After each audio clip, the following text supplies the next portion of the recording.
Hey everybody, happy Friday morning. This is Anne and welcome to Reaper Toolbox. We are, pro tips, right? Reaper Toolbox pro tips. I have to remember the name. I have no brain cells. I have no filter. I didn't sleep great last night and the caffeine has yet to kick in. So it's one of those days, everyone. I hope you are all doing well. How is everybody? How is everybody? We've got a Margaret and a Kuroniko and an Androcrat and a Nomad Zeke and a Sethany and a Mistimp and a Max Styles. Hey, how's it going, guys? Friday, right? Yay, Friday. This is awesome. So we were thinking we might take Kiri to the beach this weekend. Like we're kind of looking, David and I have been kind of looking for beaches that are open, that are dog friendly. Because Kiri has never seen the ocean. Not ever. She's never actually seen any body of water larger than a stream. So we were kind of thinking that this weekend, for fun, we may actually drive to the ocean and take Kiri. And see how she reacts to the Pacific Ocean, since she has never seen any huge body of water at all. Yes, it would be on her bucket list if she knew that she had a bucket list. So we may load up the dog and take a brief road trip. It is supposed to, it was 81 yesterday here, and it's, I bet it's going to be warm today, because when I went out this morning, I didn't even really need my jacket. Usually I put on a light jacket, take Kiri out at 7:30. And, it was already a bit warm, so I'm like, well, I actually ordered a fanny pack for the first time in my life. Okay, I lived through the 80s, guys, and I never managed to get a fanny pack. I managed to avoid them. But I ordered one the other day because I need something to put dog poop bags and everything in when I take my dog out in the morning when I don't have a coat. And I realized it was going to get warm enough in the morning for that. Yeah, fanny packs are back, and I have to say, I wish they would kind of come back earlier, because when I used to do my running and walking routine, it would have been nice to not have to stuff everything in pockets, and be able to put the cell phone in there and all that stuff. Because, you have to have your Pokemon Go running while you're walking. You got to get your cred. You got to hatch your eggs. And so, got to have something to carry that phone in. I avoided the dreaded fanny pack. I was very not fashionable as a teenager. I was one of those kids. I was with the drama team and stuff, and an artist type, and not the cool kid. Let's just put it that way. Now I have my vengeance because geeks are ascendant, and now I'm the coolest kid. So, it's like, it all come around. Like, I'm tempted to actually go to my next reunion for high school. And some of my high school people, my classmates, have actually friended me on Facebook and stuff. But most of them are out of touch. Dog and road trip. Yeah, Pendrake. I was thinking David and I have been thinking we might take Kiri to the ocean this weekend, because she's never seen the ocean. She's never seen any body of water larger than a stream. So that could be fun. Could be horrifying, but fun. Our only downside is she can't really walk really long distances because she's old dog. So we need to find a beach that we think we can maybe find parking closer to. We can't afford to walk half a mile to the beach. We'd end up carrying this 70-pound dog back. Funny, Evelina. Yep. Yeah, they need to change, except everybody knows them as a fanny pack, right? Max Styles, that's the problem. When you search for that thing, you don't search waste container, you search, fanny pack. That's what you do. So, and hello, planer. Punky Brewster style for Wildflower. Yeah, well, so that worked in the 80s. What's the point of jogging if you don't have Pokemon Go running? Exactly, Margaret. Exactly. I need more Poke friends. Maybe I should post on the Reaper Discord and can we friend people on Pokemon Go long distance? Because I desperately need more friends to send presents to. I heard you. I think you can do that. Yeah. Yeah. Well, maybe we should get on Pokemon Go. Maybe I'll get on Discord after this and I'll see. Look up how to do it, because anybody who wants to friend me on PokeGo, I'm totally in for it. I walk Kiri every day and I have my Pokemon Go running, and there's so many awesome Pokestops around here in this city that I really want to send presents to people with all the cool things. So, maybe we'll do that. We should almost have, actually, given that Ed plays Pokemon Go, we should have a Pokemon Go channel on the Reaper Discord. You just need the 12-digit code. Thanks, Nomad Zeke. Awesome. Oh, you can add people internationally. That's fantastic. That's okay. Boring stops are still stops, and they're still presents, so we still get awesome eggs and toys out of them. So it's okay, real TB Army. Yes, good. Everybody wants to friend me on Pokemon. Awesome. I want definitely. I've got 20 gifts sitting in my bag, and I want to send gifts to people. And I hit enough Pokestops a day, I could probably keep up with it. Pokemon Friends chat, that would be awesome. Planar Crossroads. And I know there are several Reaper employees who play, so I bet we can get maybe Lauren and Ed on there, and there may be a couple others that I don't know. That would be great, because then we could friend each other. And I only have 3 Pokemon friends right now, so I desperately need more Poke friends. I always wish I had more friends here, because there are like raids here that I wish I could tackle, but they're like five monster heads, and I can't do it. I cannot do it alone. Awesome. Hey, Wolf, thanks for the resub. 6 months. Happy 6 months anniversary. Actually, yesterday, guys, was my 1 month anniversary here in California. 1 month anniversary of moving in with David. So, Justin, you'll appreciate this. So David is always like, oh, well, the steak around here, I don't know, if it's as good as you're used to. So I walk into Sprouts, and they had 1.5 inch thick ribeyes, grass-fed, for $14 a pound. Wow. Yeah, so I grabbed that sucker, and that was dinner last night. That was our 1 month anniversary dinner. I did it in the cast iron, and it was so good. Oh my gosh, really good. We don't go to steakhouses anymore, guys, because I make steak really well. So there's no reason to go and pay extra at a steakhouse. So yeah, Grass fed, I will say, always gives me cause to like pause though, purely because you have to treat it right, otherwise you can make it gross. And I don't think I possess the skill to make it good yet. really, That's one of really, the things I haven't evolved to it. You do kind of have to treat it a little different. yeah, yeah. It's just because apparently it's what is it? It tastes more. What do they say? Tastes not earthy isn't the word. Well, but that's right, though, because, I mean, you are what you eat. And most of the time, they're just force-feeding these cows corn and grains and stuff that aren't normally in their diet. So other cow meat is definitely structured slightly differently and has a different flavor to it. I just salt and pepper. I go plain, and I pre-salt. I pre-salt the steak to give it a more meaty flavor. So, I salted this one about 6 hours in advance of cooking it. So that's one way to do it. Yeah, it's a little bit of a different flavor, real chibi. I don't know. I thought it was amazing last night. It just tasted so good. Butter basting. In my cast iron, that just means more smoke, and I already have difficulty not setting off the smoke alarms, so, Yay,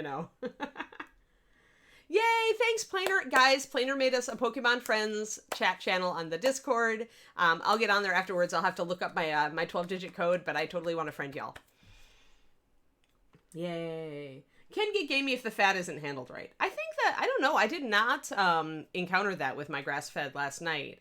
So maybe the cast iron is just a good way to handle it. Cast iron in plain preparation, Justin, I don't know. Yeah, you probably, if you pre-salt it, it also helps remove moisture, which helps render the fat much quicker. Yeah, that's the real chibi. chibi. As long as you render the fat, you'll be fine. Yeah, that's what Chibi Army is saying, is dry brine, pre-salt, essentially, yeah. And I'm a fan of salt, fat, acid, heat, so I pre-salt all my meat, depending on what it is. If you pre-salt and then pat it dry, that's the best result for a sear too. That's what I got, and I wish I would have taken a picture. I would totally share my my food porn. Yeah, you should. Next time you do that, actually, if you pick up more, send me a picture next time. Oh, sure, no problem.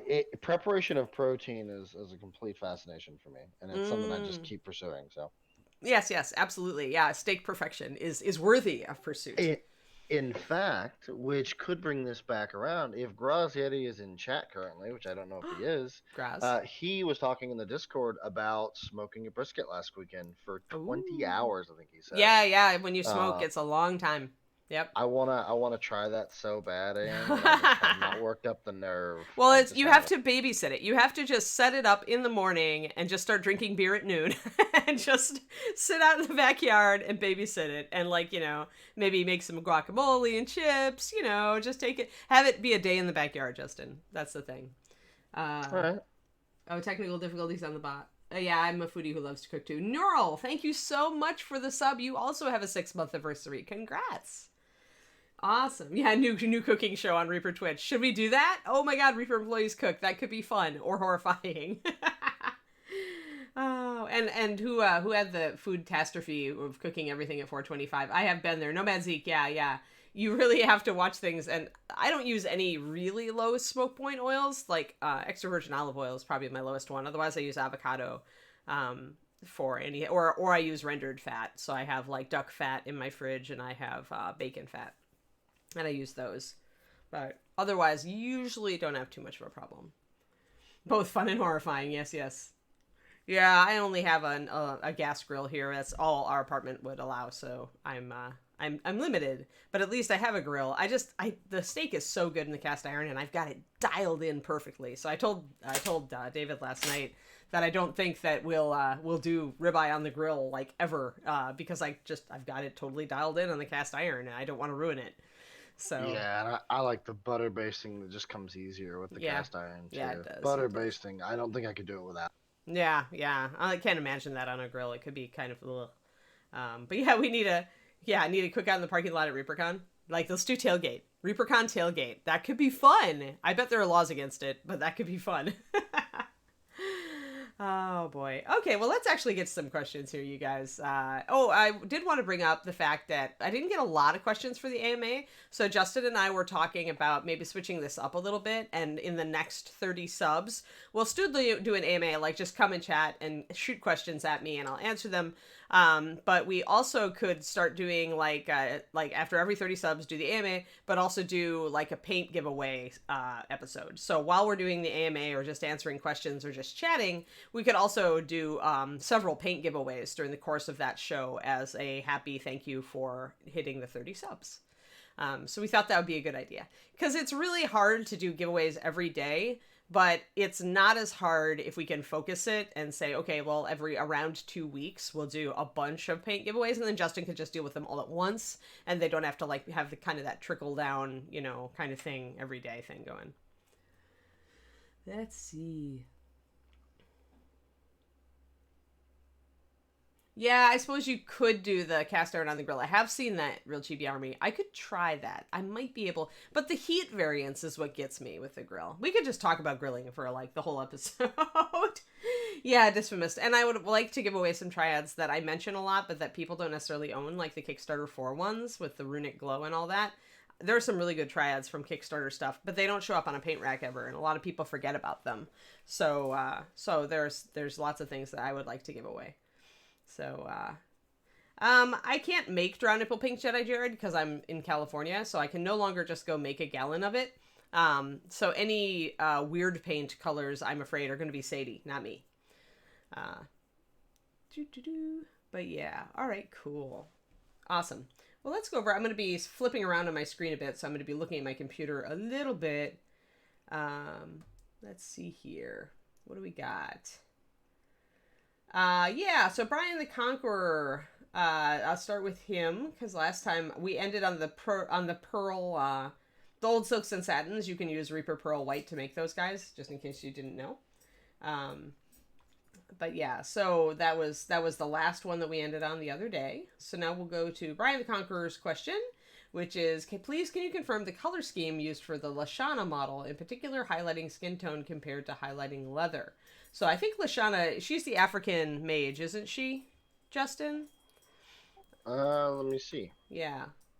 I think she's the African skin tone mage in the purple, blue, and pink. I painted her before I left Reaper to move out here to the westish coast. What's her name again? Can you spell Lashana, Lashana.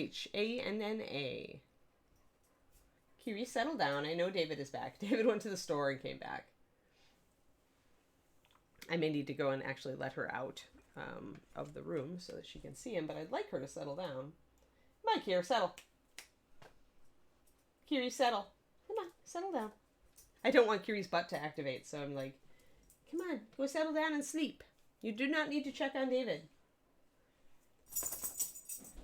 Oh, well. Yes. She seems to be. Seems to be. All right, actually, let me open the door so my dog will settle down, so she can just check on who's out in the main room and then come back. And I'll be right back, and then we will talk about Lashana. Here, you little dog. You are disrupting the show, Kiri. You are disrupting the show because you want to see David. Hold on. See, look, I told you it wasn't an axe murderer. There he is. He's right there. There, see? You just finished your stream? No, I'm still in the middle of it, but Little Miss Dog wouldn't settle down because she heard you out here. Oh. So, Little Miss Dog had to check that it was you and not an axe murderer. I do appreciate. Now I'm back. The funny thing is... Yeah, feel free to leave the door open until she comes back in here and settles. Just don't, start playing loud music or anything. I found the Twitter, like, I guess, banner post that we posted for this, by the Uh-huh. way, Miss Ann. Oh, yeah? And I found a typo on it pretty Oh, quickly. noes. Yes, David. I don't know what we would do without our Ron graphical typos. Yes, it's true. It's true. All right, so let's talk about Lashana. There I am. Excellent. So okay, Lashana is actually kind of I'm trying to remember this, given this was like a month and 3/4 ago, almost 2 months ago, and I've slept since then. But I know her skin tone because I used it for a Patreon thing, actually.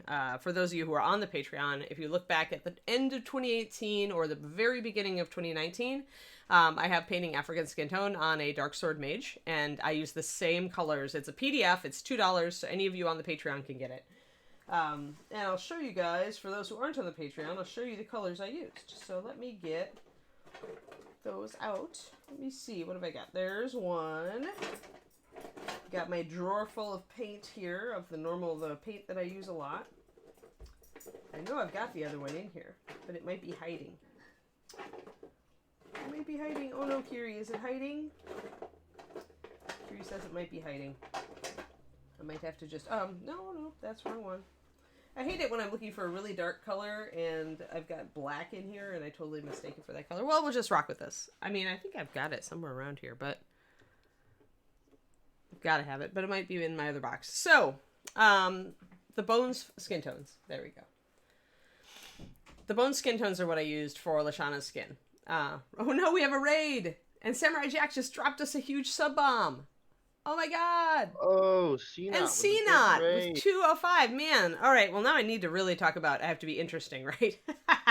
Hello, Quick people. Ann, get interesting. Yeah, thank you. Quick Ann, get interesting. Hi, I'm Ann, and I work for Reaper Miniatures. I used to actually work on site for them for 17 years, and I created their paint line, the Master Series paint line, and I was their staff painter for many years as well. And then I moved to California to be with my guy, and so now today we're doing an AMA on my stream. Usually I teach various painting tips. So if you guys who follow CNOT are interested in miniature painting or model painting at all, at this time of morning, roughly, we do a stream where I demo various tips and colors and everything on all sorts of models. So do tune in. This is rather an odd one. Every 30 subs, I do an AMA where I just answer questions about paint and painting and random things. So we're on our AMA look at today. that, Ann. Huh.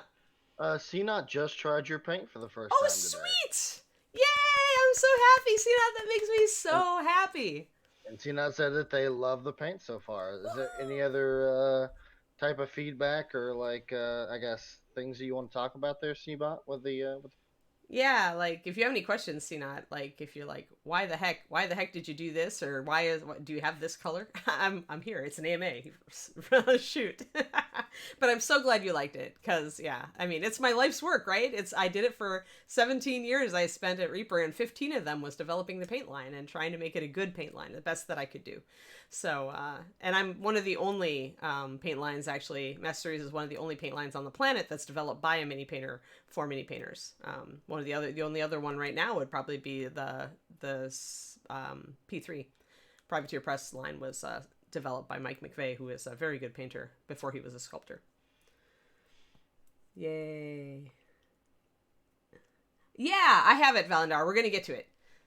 Absolutely. Let's get interesting. Let's talk steak more. Yeah, you missed it, CNOT. We totally were talking about grilling and steaks. We opened the show talking about it. It was a grilling show. It was a cooking show for a very short period of time. So we do swap around a little bit. But yeah, I'm really glad you liked it. No constructive criticism yet. Good. Yes, it does airbrush. We tested that pretty extensively. It airbrushes pretty well. So I'm glad you did both. That's fantastic. Sweet. I'm glad. Yeah, and then I went for the not quite dead matte. We don't want a dead matte finish on it. We want a little bit of life to it so it gives a good finish. But I don't want it to be a glossy at all. So obviously, since we're trying to bring out small details when we paint minis. So yeah, good. I'm really glad. Thank you so much for the feedback. All right. Oh yeah, Clouded Sea. Yeah, we're doing pirate colors for ReaperCon. That's right. Looking for the paint of it's not really a tutorial in Ara. It was one of our Facebook streams for just promoting the Kickstarter that year that I started. I showed kind of how to use washes and glazes to paint the Tree of Despair. So you'll have to look around. But anyway, back to the question. The question at hand was African skin tones on models, and what did I use to paint our Lashana model? And she is a cute little mage who is African. So I was trying for a realistic African skin tone.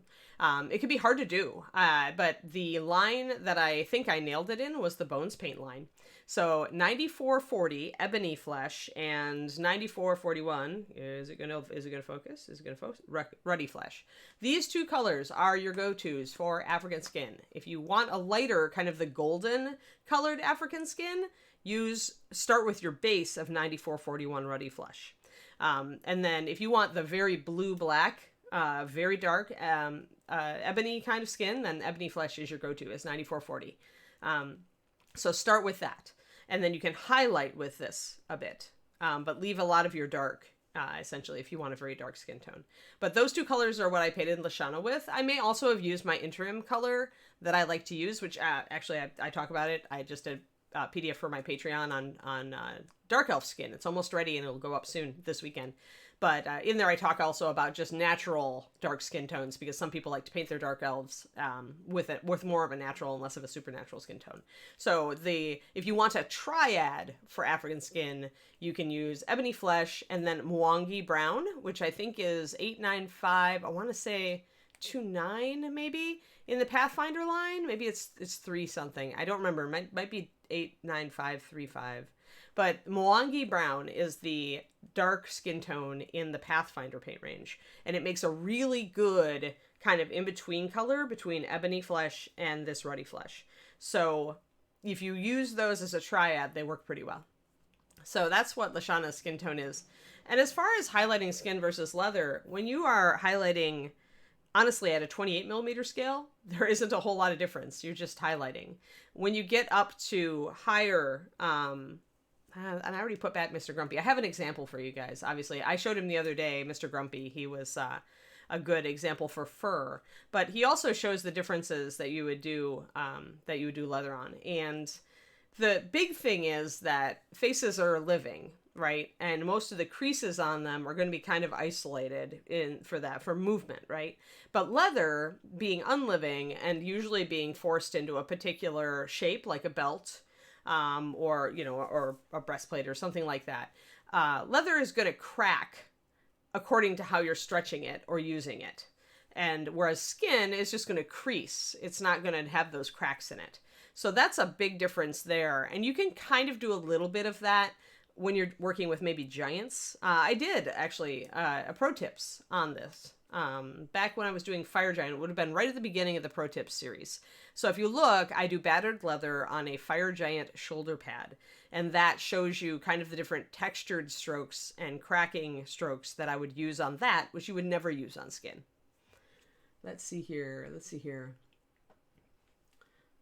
Ebony Flesh, yeah, it's a good color. Oh, America's Test Kitchen, yeah, I've got a couple of their books. I have their vegetable book and their Mediterranean book, Pendrake. They're good. Looking. Yay, cookies. All right, good. So nobody has any question on that. As far as Lashana's clothing, I actually use Styx Purple, which is 9423. It's a dark purple. It's a little bit muted. That's in the Bones line. And it's, to highlight it, honestly, I wanted to bring it up a little more intensely. I wanted to start with the dark purple because I wanted contrast. But I needed to make it more saturated with the highlights because I was planning on using that really saturated blue and the really saturated pink with it. So I added clear magenta, which is 9098, and pure white, which is 9039. I added a drop of each of those and I just scaled that up to get those highlights. And then I also used a mixture, I think 50-50, of clear magenta and white for the pink sash that she has on. And the blue, I'm pretty sure, is tropical blue, which I think is 9419 in the Bones line. So a little bit of a warmer blue. But that's pretty much her color scheme. I just decided I wanted to do something kind of girly, but still pretty cool. And the nice thing about the dark skin tones is that they work with a lot of intense colors. Because they're usually pretty saturated. There's often a lot of golden tones in African skin that play really, really well for bright colors. They can rock colors that we can't rock. I know I could never get away with like that bright lime green or orange, and I see like, you know, African Americans rocking those colors. I'm so freaking jealous, because that's just it works. So if you want to have a really bright skin toned miniature, you can do it on those African figures. I think we have a couple of them now. We got a barbarian and a mage, and I don't know. Have we released any more of those, Justin? Not that I've seen, but I Okay. also am not, I don't get informed when new products necessarily get released. Thank you, Amadeus, for that. It's Mwangi Brown is 89538. Thank you. Well, good. So yeah, that was very useful. Thank you, Amadeus. Hydermain, thank you. 5 months. Everybody is resubbing today. Yay! Thanks, everybody. A sub for the vote is the show is a vote for the show. Is like we always like to say. You're letting the bosses know that they should continue letting me do this. All right, cool. Let us. I'll get to it real chibi. Let's see. Hold on. I gotta get over. Gotta make sure. Hardest detail to paint. Let me make a note of that question so I don't forget it in the chat, because I'm sure the chat will go. But at the I'll answer all the questions that people have asked first, and then I will start answering questions from the chat. So, hardest detail to paint. That's a good one. There's a couple of different things for that. Alrighty, let's see here. Go back to my AMA screen. We'll get our next question. Well, if my screen like actually obeys me. It's just one of those Fridays. It's been a whole week of Mondays, really. Oh, yeah. So for future AMA, I bought this is Faraga. I bought the drying retarder. Can you give a brief explanation of when and how to use it, such as techniques, things to watch out for, tips on what it's good for? That's a good one. All right. So drying retarder is, well, it's exactly what you think it is. Add a tiny bit to your paint, and it will make your paint dry a lot slower. There are several artist companies that put out this kind of product for using with acrylic paint, and all of them work about the same. The thing to keep in mind, well, when you use it, you would use it like if you're wet blending, if you want more open time in your paint. It's not as useful with thinned paint, in my opinion, because usually when you're using thin paint, you want it to dry faster, not slower.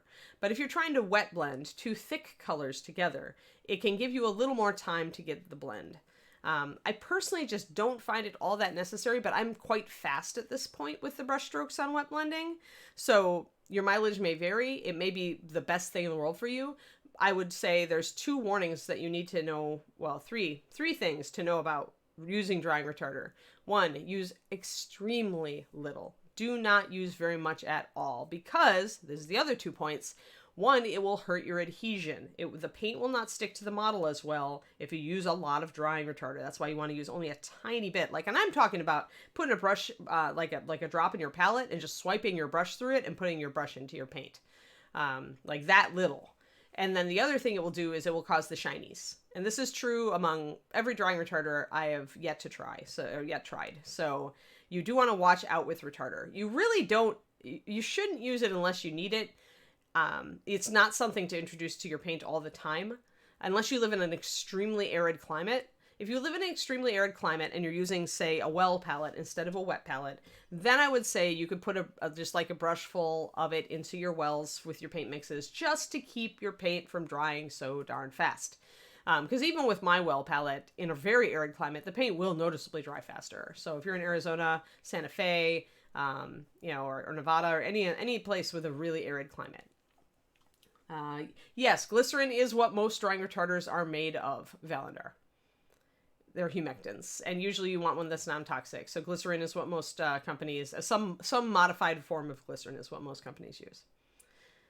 But yeah, you will get shinies. You will get your paint not sticking so well. Do be aware of that. But if you are in a dry climate and you really struggle with keeping your paint wet, it can help. All right. Hold on. Yeah, Crispies. Yeah, and if you're using like straight up thick paint and you haven't thinned your paint, like that is common. The more you thin your paint, the less you're going to have a problem with that, with paint drying in your brush. So it depends on what technique you're doing. But if you're wet blending with full strength paint, then yeah, definitely. Good deal. Excellent. Just checking and making sure. Yeah.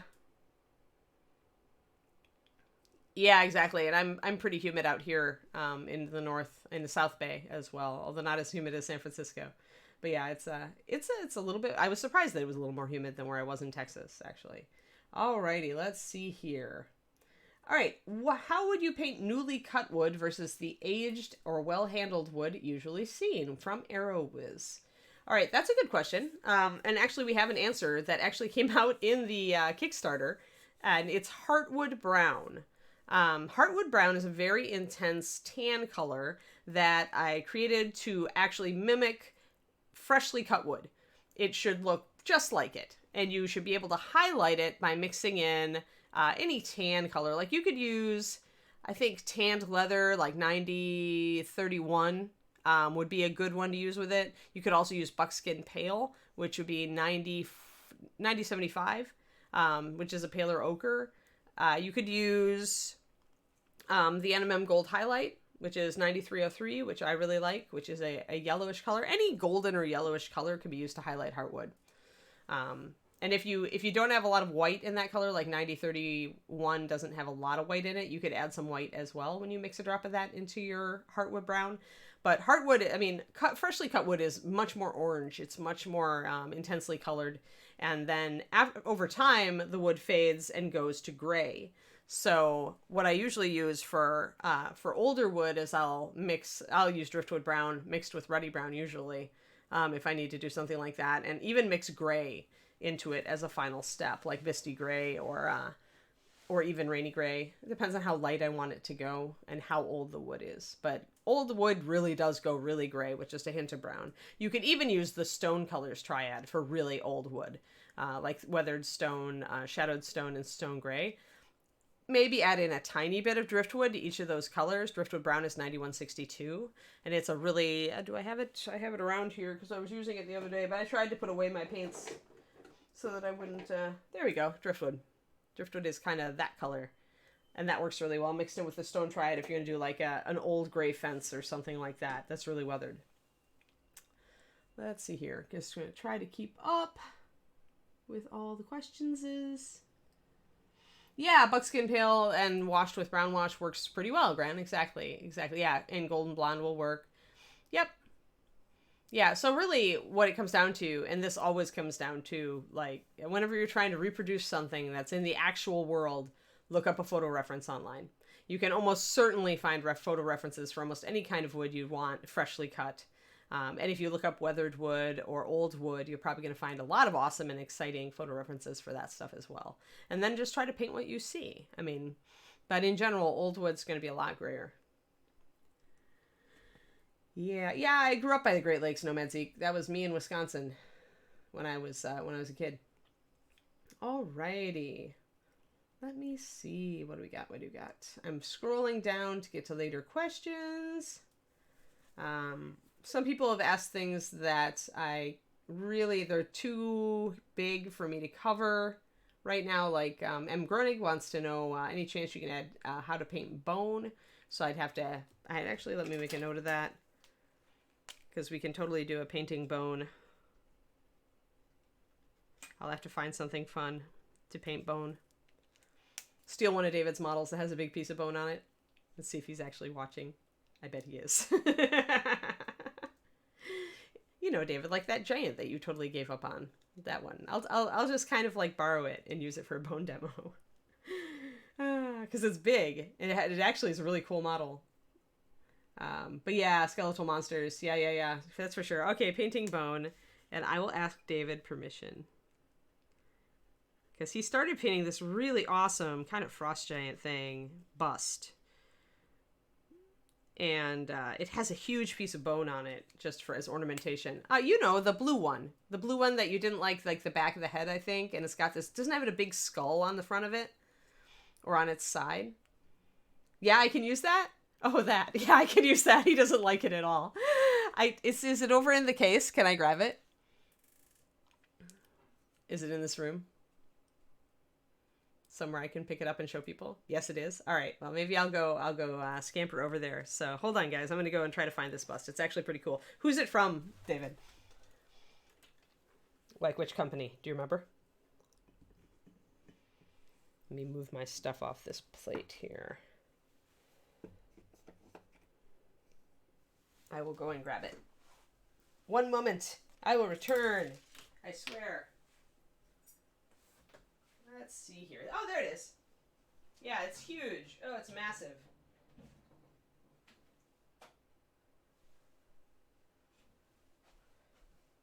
Oh, I see. And it's not attached, so I have to be careful.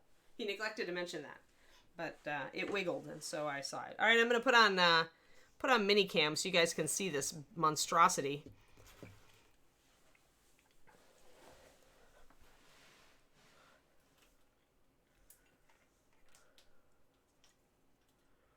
Reaper John says we have to pimp some stuff out, Justin. Yeah, okay, here we go. I'm going to be back here, and... Yes, exactly. Here we go. I'm gonna go to cam. All right, so guys, so you want me to use this? It's a horse head, I think. There's like a couple of things, but this would be fun to paint bone on, don't you think? Like maybe we can. It's kind of very lightly attached, but yeah, this is the giant I was talking about, so we can do that. Pimp Althea's bust. Actually, I'm not pimping my bust, but yeah. So there you go. That would be a great subject for how to paint bone. So wow, isn't it awesome? Isn't it really cool? And you can see how big it is, right? With my hand next to it. So, but yeah, it's really neat. That is a gross bust. Isn't it? Yeah, it is. It is. All right, cool. So now we go back. Or I can just put Frost Giant down here. Nah, I can go back here. Oh no, I forgot to do the intro off. Well, now I'll remember. Haha. There, you got a blooper, guys. So yeah, so that's a David's bust. That's gross, isn't it awesome? Yeah, that's me. No Mezik, right? I do like pretty busts and obviously pretty things like Frost Giant Queen. But yeah, so maybe we'll use that for a bone thing. But I usually try to use Reaper stuff. So if you guys think of a Reaper thing with a big bone, like I don't know what bone things do we just release, Justin? Because the problem is I don't have any of them. Let's see. Let me look at my most recent thing. Like obviously we have 60 zillion bone triads, right, guys? So you know that. But as far as textures of painting bone, we could totally do that. Actually, David and I were in at the Georgia O'Keeffe Museum in Santa Fe when we went a couple months ago, and it was she did a lot of bone stuff, and some of the bones that she actually worked from they have in the museum. So I took some pictures. So I have some really good pictures of bone. Skeletal giant, yeah. I would need to order it and get it in. Maybe I'll order it and we can just put it on the docket for like a week from now, depending on how fast internet is working these days. Oh, Skeletal Manicore, yeah. Yeah, there are some cool skeletals. That's right. Skeletal monsters are out now. All right, I'll take a look at that.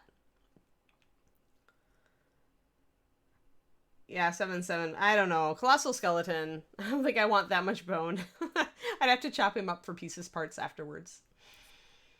But I'll have to look and see what bones I think would work really well for kind of a focus, because I'd like to focus on like the skull and one of the long bones to give you guys an idea like how I would do it.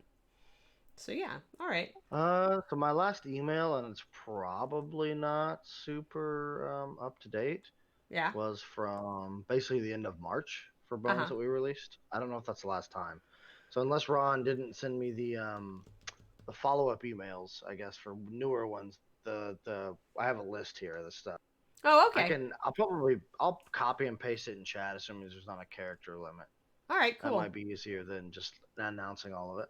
Yeah, skeletal owlbear, that could be fun. Like, I just want to look at them because I have I'd really like to find a good sculpt that's really detailed on the skull and a nicely sculpted long bone.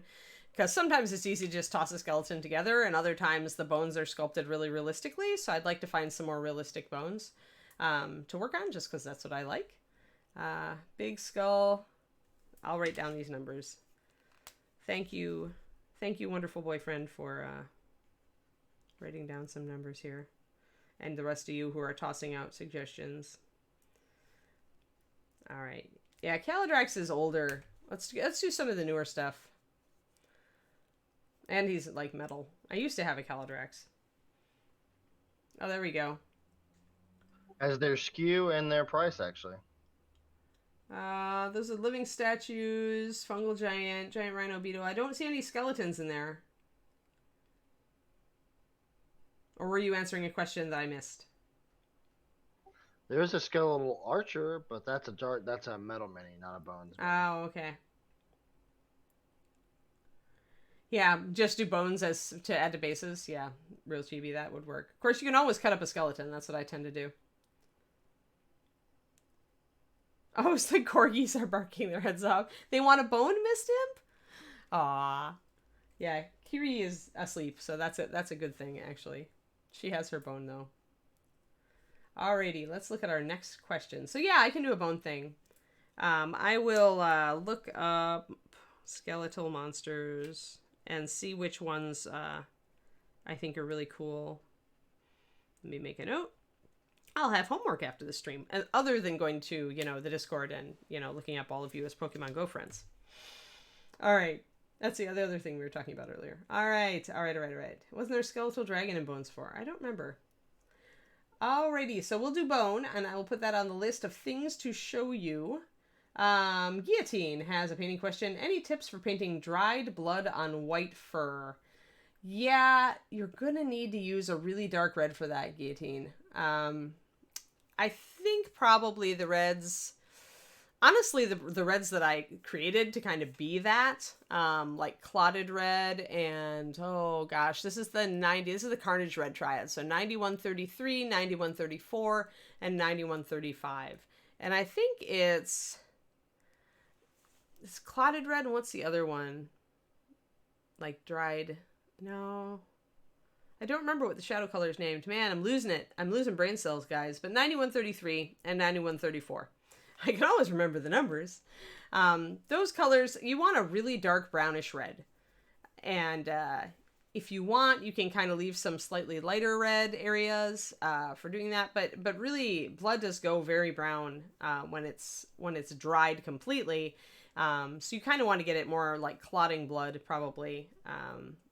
Because it's hard to make it look like blood unless you can do splatters. And so if he's doing, if you're doing it on white fur, it's gonna like be bright when it's fresh, but then it's gonna go quite dark, and it may not quite like transmit visually. Like it can be very hard to make that work unless it's obvious, like that there are streaks of it around the muzzle. Like it goes almost black when it's really dried sometimes. So yeah, Bloodstain, thank you. Bloodstain, red, 9133, thanks D. Clearman. And then 9134 clotted for those, I think. And I usually, like, in the middle, I'll even suggest a little bit of fresher blood, which you could use Carnage, or you could use fresh blood, 9277? Something like that. 9279. Let's see here. Pendrake we got is a liner color like a white tan. You could make those colors, but they really wouldn't be liners because you usually don't line in light colors. You line in dark colors. So the sepia is the only lightish liner that we've done, but we do have a liner base that is transparent that we could put lighter colors into. It's just at that point, Pendrake, it's functionality. I mean, I guess if I did a bone liner, it would probably look a lot like Shadowed Bone 90, or aged bone, no, not aged, Bone Shadow 90 60 90 58. That's it. So if I did a bone liner, it would probably be a lot like that, because you don't want to go too dark with it. As far as like, as white liners for the other stuff, I mean, you could do it, but then it would be like a usage thing, as far as I'm concerned. Because the thing you usually get with a lighter color is you get coverage. And the liner base is made not to give you as much coverage. Like, it's made to be translucent. So it's definitely a usage thing for me. Let's see. Dry brush or a wash, Guillotine. Okay, so if you were painting, I wonder if I have a bear. I do not currently have a bear within reach. But if you were painting white fur, let me see. Maybe I can just do a 2D sketch for you. Let's try that. Let's do it. And go down to... All right, so let's say we've got some white fur. Let's grab some. I have some colors here where I can make white fur. So let's just squeeze some out and just go for it. Yes, you guys get to watch me actually paint. So we've got this swatch of white fur on a bear or something. I have my white bear around here somewhere that I painted, but I think he's out of reach right now. I don't want to dig for him and disrupt the stream. So say you've got some white fur, and then you've got some really white highlights on your white fur.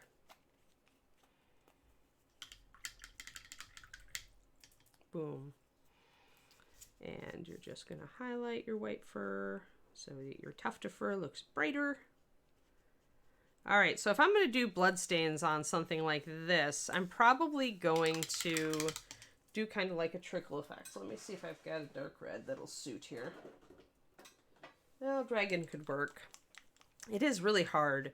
So I'm going to remember that the blood is probably going to be dripping, and it's probably not going to, it might be, it's kind of splotchy on the upper surface. Let me get some red. I'm going to use dragon red just for the sake of expediency here. So I might do some kind of droplets, some drips to do the blood to suggest it first. Like say this is on his chest and his mouth is up there. So I would definitely have some blood around the mouth, and then I would have it here. But over time, like he's going to like drool, and he's going to, you know, get a lot of the red is going to work down, and it may be more like a kind of a dried like goopy mass down near the bottom of some of this if it's older. So I might do some red streakiness and maybe suggest that it's kind of gone down over time to do it like that. And it's also going to maybe go a little bit pink when it gets down there because it's going to be all diluted. So droplets where it would drop on, but then dried blood down lower, I would be doing more like this. And this red is a little bit light for what I'm doing, but you get the idea. So I would probably tackle it that way. On white fur, definitely do the droplets up top and then do some streaky like the blood is leaked down through the fur. That's the way I would do dried blood on white fur. And you wouldn't want to go too overboard, and you definitely want to have a source for the blood, which would usually be the mouth. But it does really go pink. Some of the fresh blood goes pink on white fur, and then it'll dry out and go brownish reddish. This is dragon red, so it doesn't have brown in it, but you get the idea at least for the pattern, right? All right, so let's see here. And Gren even asked, would dragon red be good for that? Dragon red, as you can see, works, but I don't think it works so well for dried as it works for slightly fresh, Gren. This looks like a clotting blood to me. So if you want it to be really old, I'd brown this out and darken it a little bit. But, I mean, the problem with that is, right, if you're doing realism and you're going for a dark brownish red, it may not look like blood as much, like, right away when you look at it, unless you've got an obvious drip pattern from, like, the mouth or something.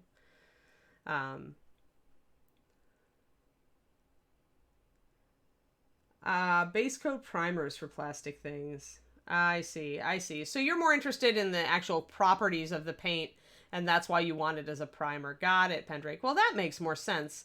But at that point, what we would have to do, like if I was still at Reaper doing the formulations, what I would do is I would do a prototype and try it as like make a bone colored primer out of it, and then have people test it as a primer. Like that's going to take some testing, really, is what it means. And we've got to make sure that it works, and we got to make sure that it stays in solution. And there's things that's definitely like an R&D thing. You could just add, actually Crispies has a good idea. You could just add a couple drops of white to brown liner. You probably would get a bone base coat. Because the liners do react pretty strongly to the addition of white. So like that. Hydromane. I'll get to there. Let me see what I've got here. Still have a couple more questions from the Discord, and I have to pay attention to those first. I will do a quick one for you, Hydromane. How do you mix really small amounts of paint for painting small items? If I really need a tiny amount of paint, I might actually use a wet palette. Like if I don't want to make a big paint puddle for something. More often, if I'm painting a really small item, I'm going to ask myself, can I repeat this color elsewhere on the figure? And I'm going to mix a bigger puddle of paint accordingly. Or I'm just going to mix a bigger puddle. I mean, my smallest puddle that I usually make is about 4 drops of, let's see here. I just want to get my palette in here. Let me get back to where I can actually see what I'm doing. There we go. So usually my smallest, like if I need a very small amount and I know that I'm going to use it right away, I'll just do like a drop or 2 here. And then what I'll do is after I use it, I'll just mix a little water in around it so that it doesn't dry too much on the palette, so I can clean it off easily. So just putting like a ring of water around it will keep it from setting around the edge, so that I can either clean it off or the middle will still be pretty strong for me. But wet palettes are really good for that too. Yeah, you got a sketch, Guillotine. Yeah, I've done, I do occasionally really like to do just 2D art because I did come from 2D, right? So yeah, sometimes it's easier. Gren. Yeah, Ruddy Leather is actually a pretty good call for that. It's a white werewolf. Ah, well, that's perfect then, Guillotine. Yeah, put spots, like figure out from his mouth where you'd get your droplets and then do some streaks and, kind of drippies. It should look fine. Let's see here. Yeah, it's Nomad Zeke, exactly. It's much tougher to do real dried blood without it looking like mud, right? The key there, then, to getting it to read like blood is that you have to use the same, these shapes, right? You won't want to do droplets. You want to have an obvious source for it, like a wound, an old wound, or an open mouth or something where you're doing brownish droplets. I still would mix in a little red, even though it's not true, like really truthful thing to do so.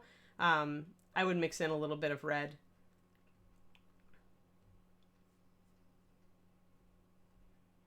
I am trying to figure out where I am here. All right. Oh, sorry. Face cammed. Face cammed. Oh, well, I have another question, so I can answer it. And we can go back to palette if we need to. I'm trying to just mess with I'm messing a little bit with my thing here. Let's see here. Okay, now we're finally, well, actually, Mike M, I'm going to answer your question real quick, which is what paint line is 9603 Black Indigo? It's not a paint line. It actually was a ReaperCon color. We are bringing it back for the Bones 5 Kickstarter colors. It will be reoccurring along with Rich Indigo and Wild Violet. I'm very excited for those triads. I'm excited for Black Indigo to finally be in production. It's a great color. It's very useful as a saturated shadow. So I hope that everybody is excited about it. Okay, so Valandar, we're finally to your question. As a painter, what choices does a sculptor makes do you find makes it easier or harder to paint? Things like depth of detail, types of detail, shapes, poses, and so on. All right, I totally will go to Minicam for this. 1 second. All right. Ugly. Sorry, Anki. Cheers. There we go. So we'll get this. So, I don't know. Actually, I have an example of this annoying thing that annoys me. Where is it? There. It is actually the giant we worked on all week. Is an excellent example of a thing that annoys me. Probably one of the things that most annoys me is just stretching putty or stretching cloth and not having it be realistic. Like there is very little cloth over here. Then there's all this huge mass of cloth over on this side. And that really is hard to paint. It's hard if you're trying to do a border on this, that makes it really annoying. If you're trying to do freehand like this, it's impossible.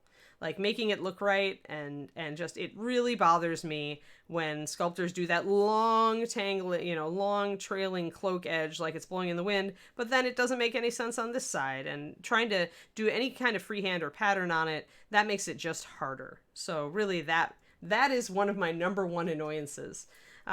Lately, also with the digital advent, I also find it hard to paint hair that's really deeply sculpted like Frost Giant Queens. Like this Frost Giant, our Frost Giant Ranger, has much more. Let me get in focus here. Let's see if I can get my palette out of frame. Otherwise, it's going to want to be on there. Let's see if I can get these guys to focus. Yeah. All right.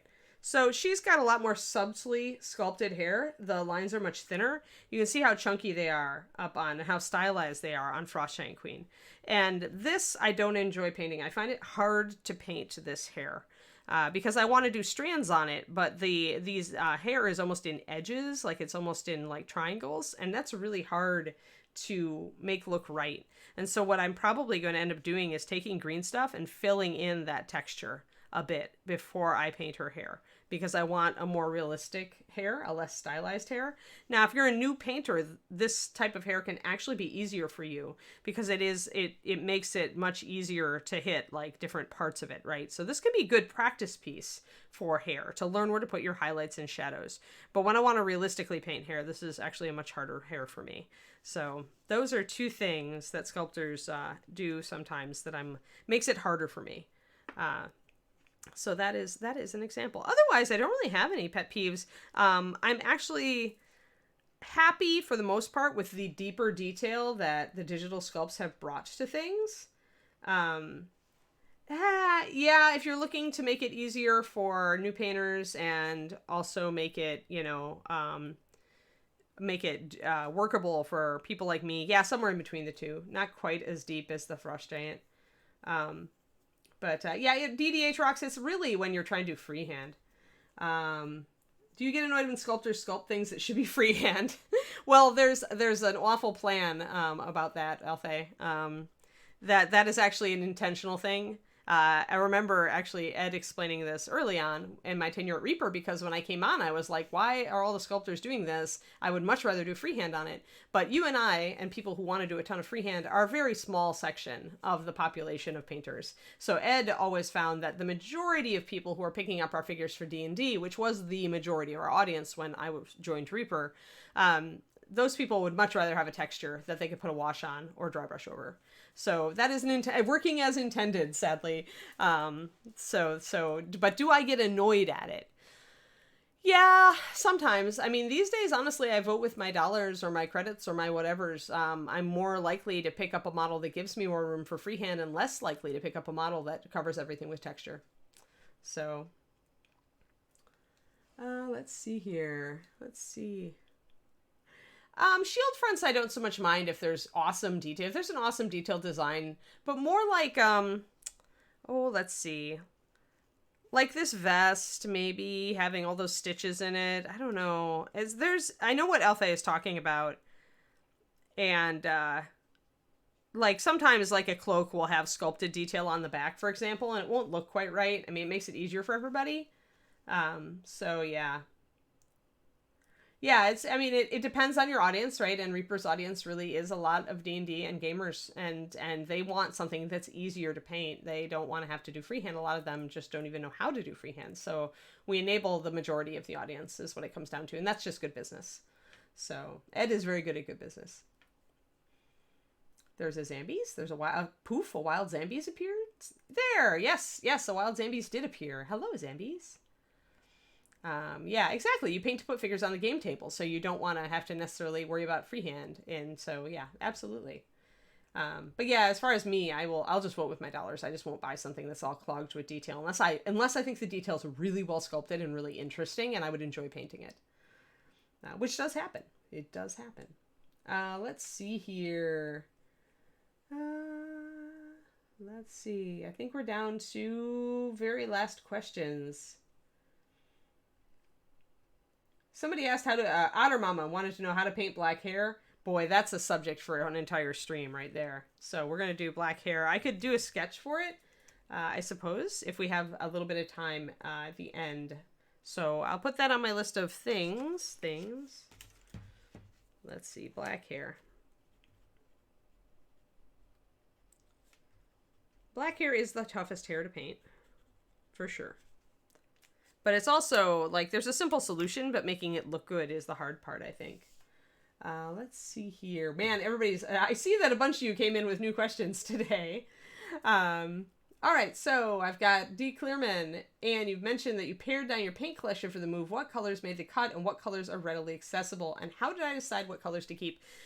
D. Clearman, yeah, I tried to really, really pare it all down for the move, and I would say that I have maybe 50 paints, 50 to 60 paints that I use on a regular basis that I always reach for.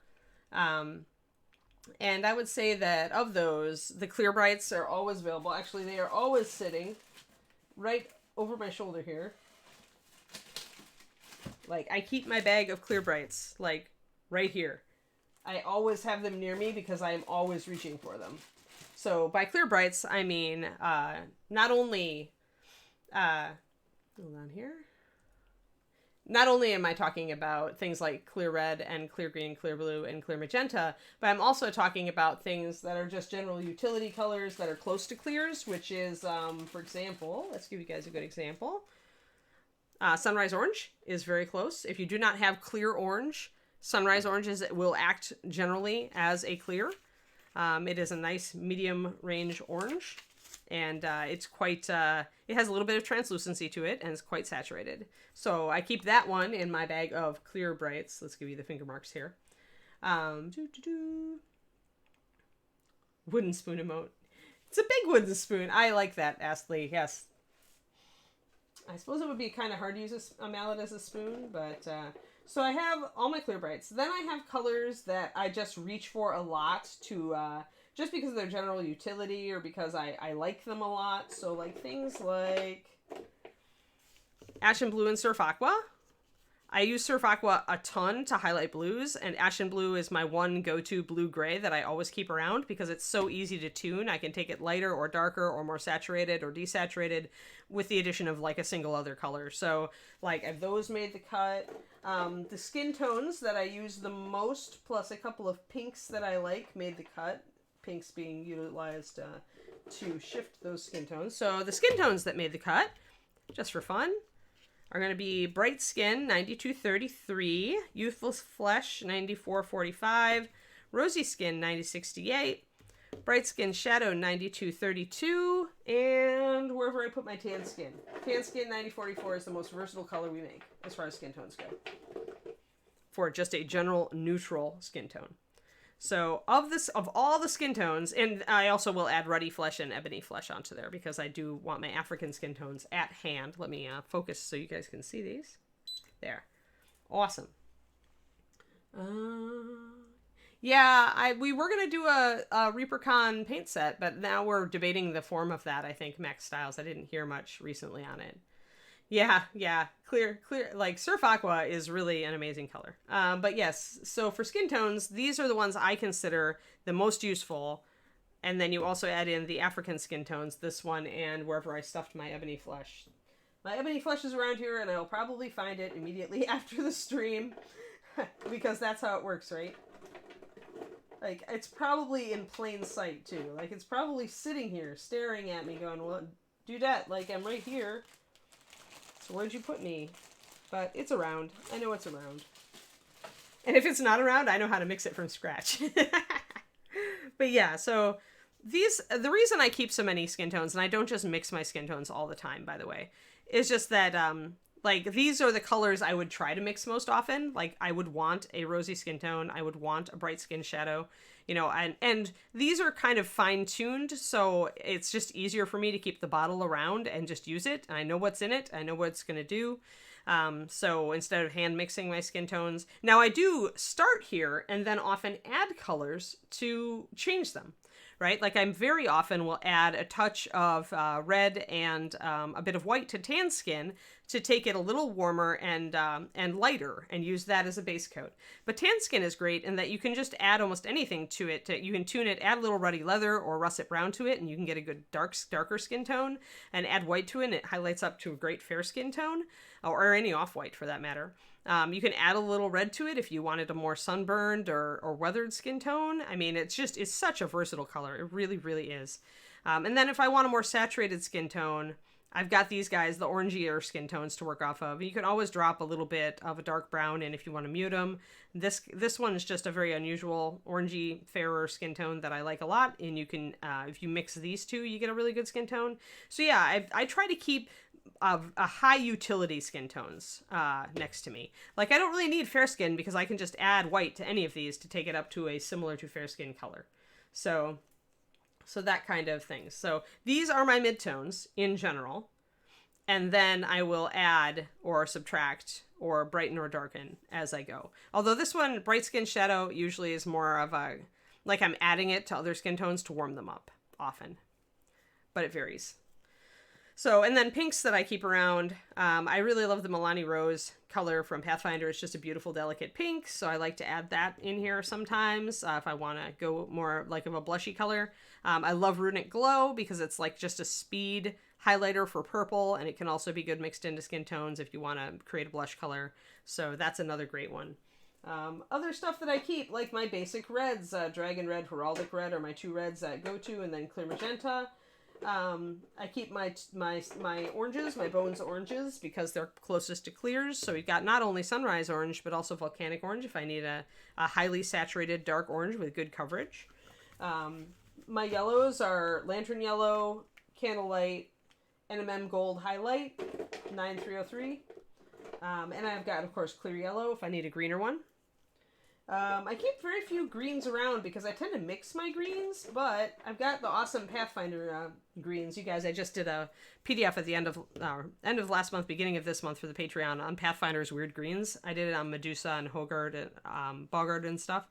But I also love these. Naga Green is one of my go-tos. Ancient Oak I keep on hand, and then the Tianzia Jade, which is a really cool kind of phthalo glowy color, which works really well, highlighting it up with Phantom Glow 9319. So I keep a lot of those kind of colors, and then a selection of browns, various blues that I find of high utility.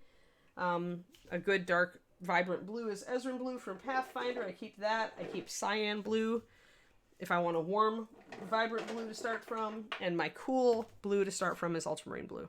So all of these have slightly different characteristics. And then for purples, I keep Runic Purple, Runic Purple and Styx Purple. And I usually, after that, I'm just tweaking. So almost all of the purples I use are custom. They're based off of Styx or Runic. And then actually I do keep one other one, Kaelian Wine, which I really like from Pathfinder.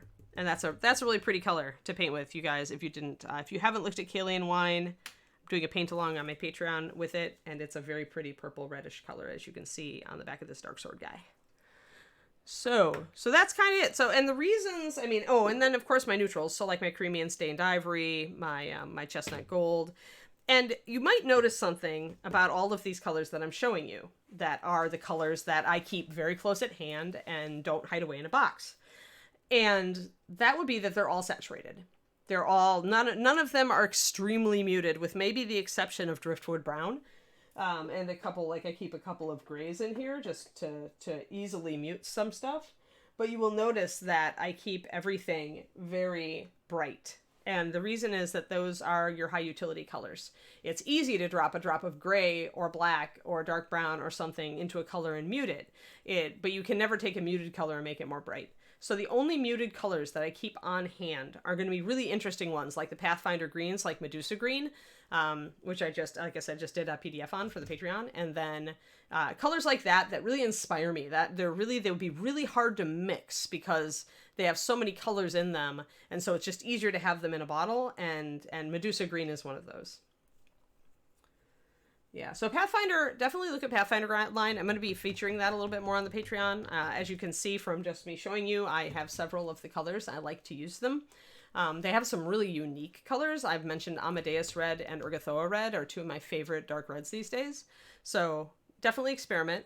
Definitely look around. So those are pretty much it. I've tried to pare down my collection just because I hate to have too much paint in front of me all over my surface.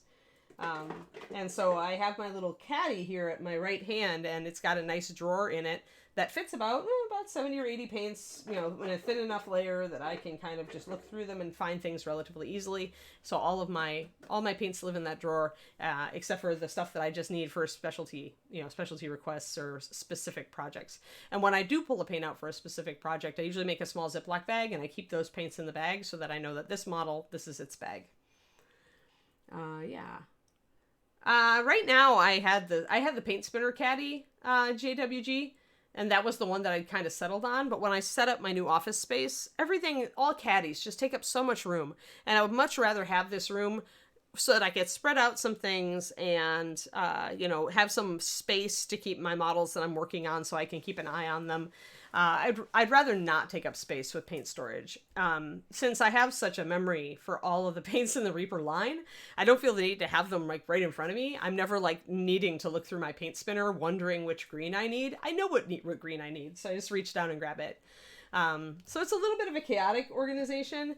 In my big box O paint, I actually do have them sorted by color. So all my blues in the same bag, all my greens in the same bag, all my grays in the same bag, you know, so that's easy. So that when I do need to find that color, that weird color that I don't normally reach for, I can find it pretty fast.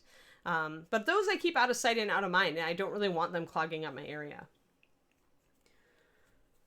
So yeah, all right. Yeah, boxes of paint all over. Yeah, I really tuned down JWG.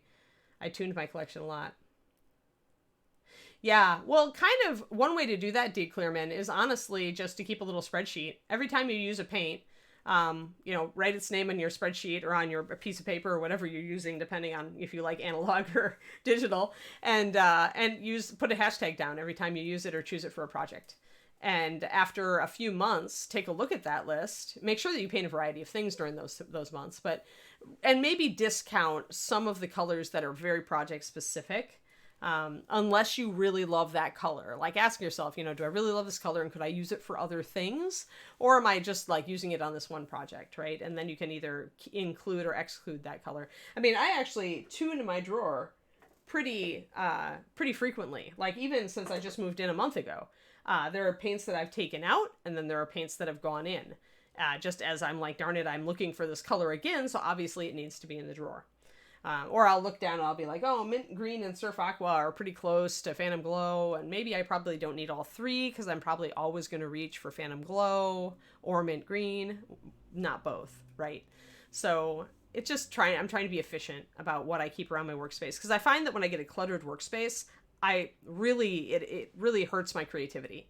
Like when I've got a relatively clear workspace without a lot of paint in it, with a nice big open area for me to work in, then I get all excited about working. It really does influence my mind, my mental freshness, right? And my energy. I hate it when I get too cluttered.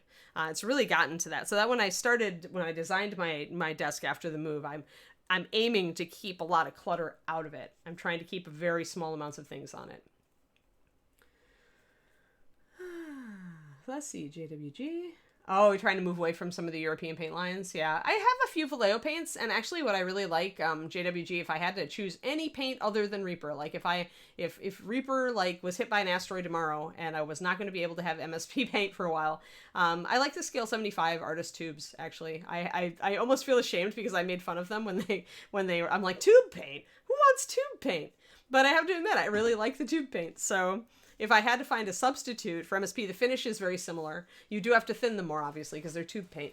But they have some good colors, and yeah, I think they're good paint. It's just a little harder if you're not a color mixer, right? If you're not coming from an art background, they can be harder to use. Yeah. Oh, Icy Violet is best when you make it the center Kuroniko of your paint scheme. So if you are painting a sorceress, make her dress Icy Violet. It's not really a color. You can use it to highlight indigos. So if you have rich indigo or you're dealing with black indigo, you can mix it into black indigo to make a lighter highlight color. It would work great for that. But I really like it for icy creatures or frosty creatures when you just don't want to go just pale blue. It gives it a little bit more visual interest if you start or use that for a shadow and then go up to white or even a warmer, lighter blue. So that's what I really like Icy Violet, actually. I had it in my drawer up to a little while ago, but I'm not really working on any projects that would use it right now, so it temporarily got thrown back in the big paint box bags. Let's see here. Spoon Mocking Beast. Or a spoon golem planer. You need a spoon golem that's made entirely of spoons with maybe a spork thrown in. Yeah, and Night Sky Indigo is also a great wash for Icy Violet. You're right. Ah, I see. Yeah, we try to keep the price lower, which is a challenge sometimes, JWG, because we do use very expensive ingredients. We use very high quality ingredients for our paints. One of our paint bases that's the most expensive is over $100 a gallon, to give you an idea. All right, let's see here. And then today we had a bunch of questions, which I'm not totally going to get to because we're already to 1 hour and 15. Although, Chewy Boots, what is my dream kitchen? Oh my gosh. That's a total, like, non-painting question. That's always a loaded question, right? I would like a kitchen with an island, and I like marble countertops, and I have marble countertops right now, so I'm very happy. I like a lot of storage room because I have a lot of appliances and like kind of specialty equipment, like the cast iron and Dutch ovens and things like that I don't always use, in the stand mixer and So usually storage is my big thing for a kitchen. If I could, I'd have a gas range, but I've learned to deal with electric. I just pretty much adapt to whatever stove I've got. But yeah, so mostly my current kitchen is actually really nice. It's just small. So just a bigger kitchen with a little bit more storage would be just perfect. Otherwise, the current kitchen is really good. Branching into inks.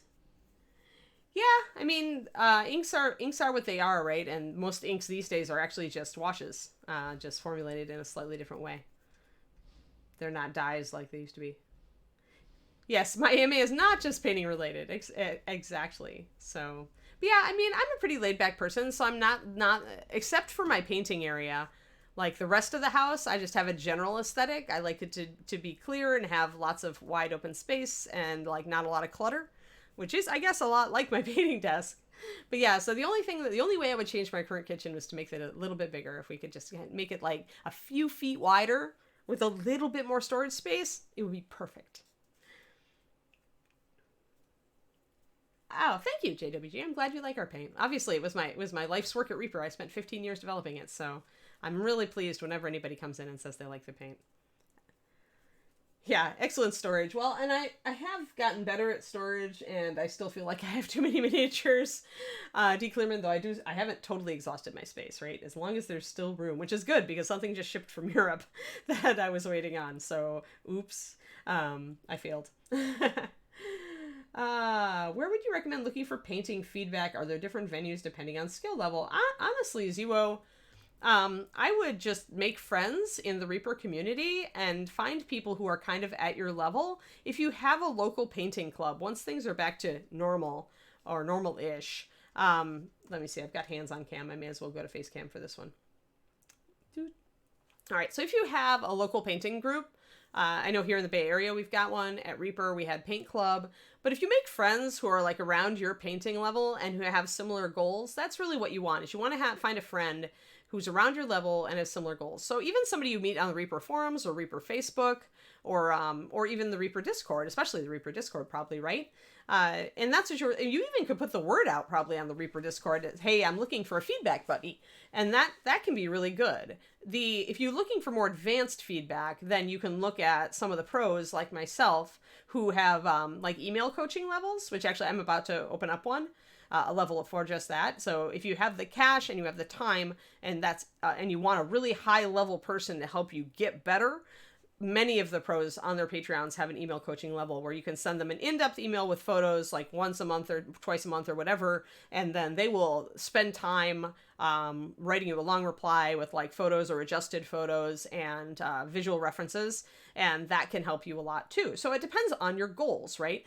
I find that both methods are useful. For me, it's been more useful to have painters around my level who are also trying new things and trying to get better, because we're all discovering different things. And that also can help you motivate, because if you have the goal, say, of entering ReaperCon and getting a silver, and you both have that goal, you can inspire each other to get better. And sometimes just having somebody to inspire you to keep working on a project is worth even more than having somebody teach you a new technique.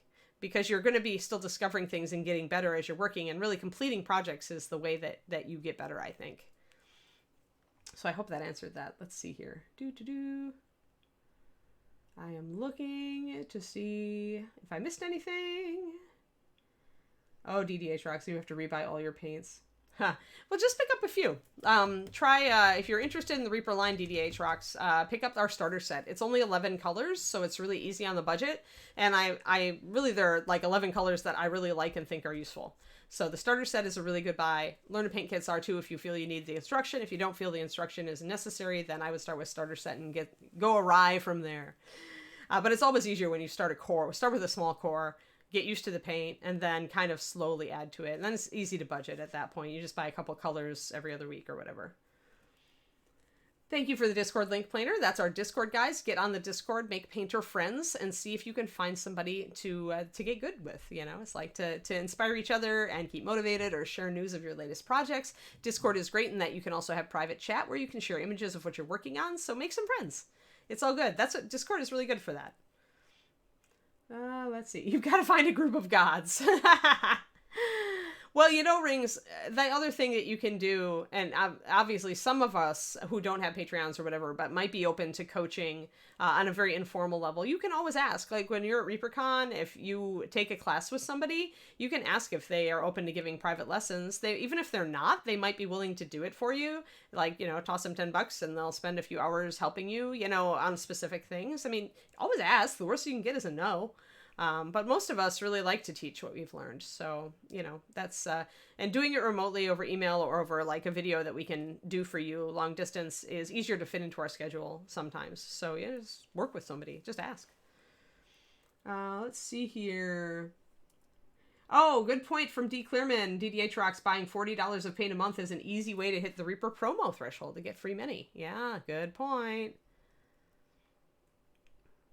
Oh, that's cool that you were, I admire you, JWG, for doing mini vehicles and military figures. I've done some historicals myself, but I could never, like, the people who do those vehicles, oh my gosh, you guys.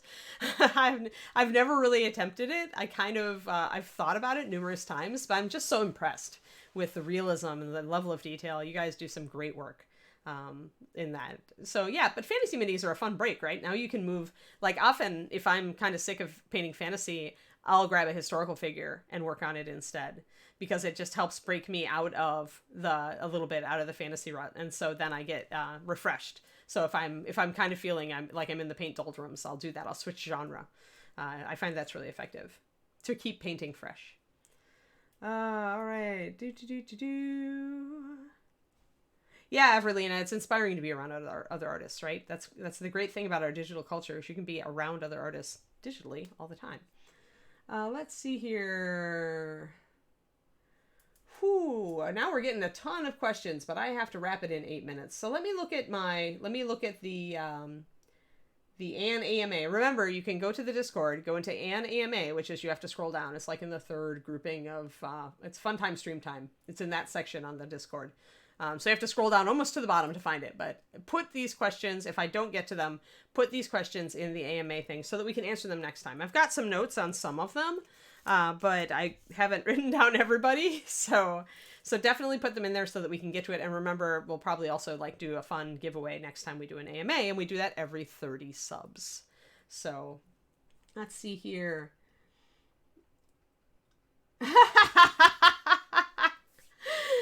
Nice one out there. He was way better anyway. He was way too good. Way too good before I moved in. Thank you. That's cute though.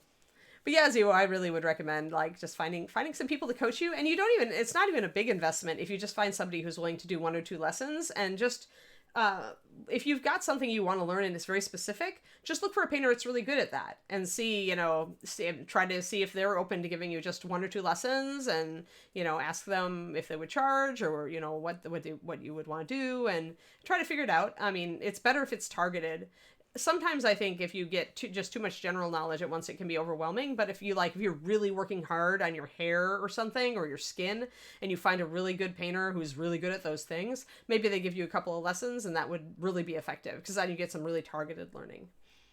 And thank you, Planer. Yes, I forgot to plug the Patreon this stream, but I do have a Patreon, which I love, and it is actually my primary income now, because I'm freelance. Woohoo! Working for Reaper on the side, but the Patreon is still really important to me. And thank you all so much, all of you people who have contributed to my Patreon and become patrons. I love you. You are so fantastic.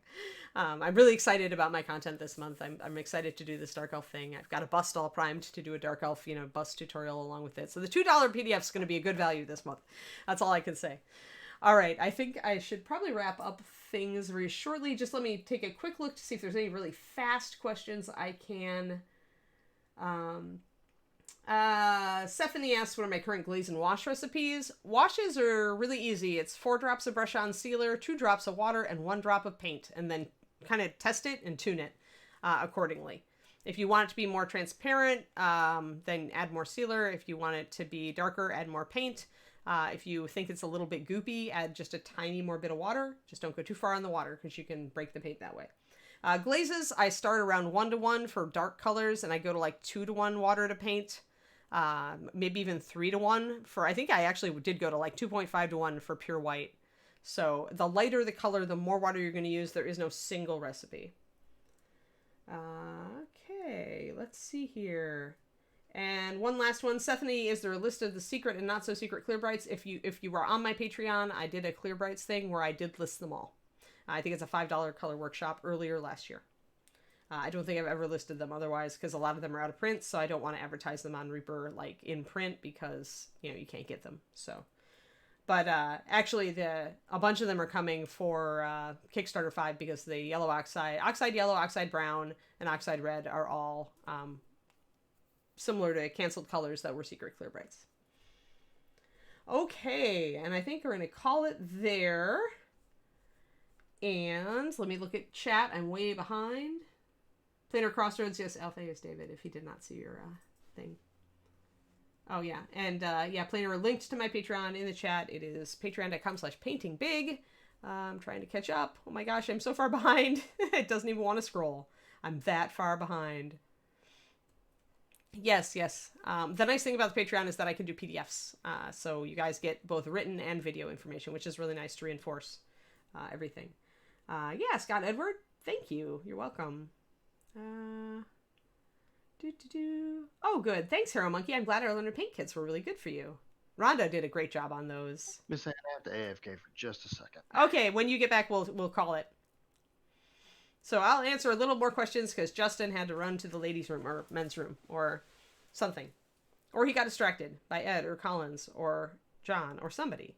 Hey, Forever Knight, you made it just before we were about to jettison ourselves.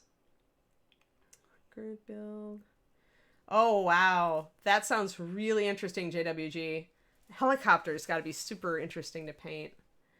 And yeah, dioramas. You guys do some amazing dioramas. Like, I used to go to the Chicago show back in the day when Shep was still around. And I always got inspired by the amazing dioramas, historical dioramas I saw there.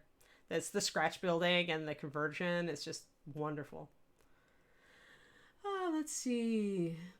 All right, I'm back. You're back! Just as I was about to answer another question. Mathophile, you said, are there some painting techniques that look better for table play, even if they don't look as good close up? Definitely washes, Mathophile. Washes look can add some real depth to a tabletop model, especially like, if you start with a light color and put a dark wash over it, it can give you a lot of contrast. That's very easy. And then, when you get close, it doesn't necessarily hold up, but it still looks decent, right? That's why you have so many companies trying to make bottled washes, like the contrast paints from GW, for example. Minwax Dip, Daffod Weir has the cheap version. I think the Army Painter stuff actually is Minwax. It smells like it. Let's see here. Yeah, Crispy's getting inspired on those historical vehicles can be hard. All right, let's see here. It looks like we're finally to the end of the everything. Yes, I think we're good. I think I got everybody. Yay! Okay, everybody who plays Pokemon Go, remember to go to the Reaper Discord, and we have, where is it? Where is our Pokemon friends? We have a Pokemon friends channel. I want some new friends on Pokemon Go. So go over to the Discord and let's get ourselves on that channel. All right, Justin, we have a raid. Yes, we're gonna be raiding Just Dices. Oh, yay! And good. Yeah, I noticed someone mentioned that I was kind of being quiet today. I had someone looking at my roof, and this is the only time I had, because we had all that giant hail recently. So I had to quell the dog. The dog was going crazy. Graham. Oh yeah, quell the dog. Yep. Yeah. Well, I can see that. Kiri, if I don't put her in the room with me here, we'll go over to what we call dog TV, the window, and just woof at people outside in the park. Which is just bad behavior. It's like dog TV. Yeah, but Kiri's awesome. Kiri is awesome. So, all right. I think we are set. The next stream would be at 3:00 Central Time today. And Reaperland. That would be Reaperland.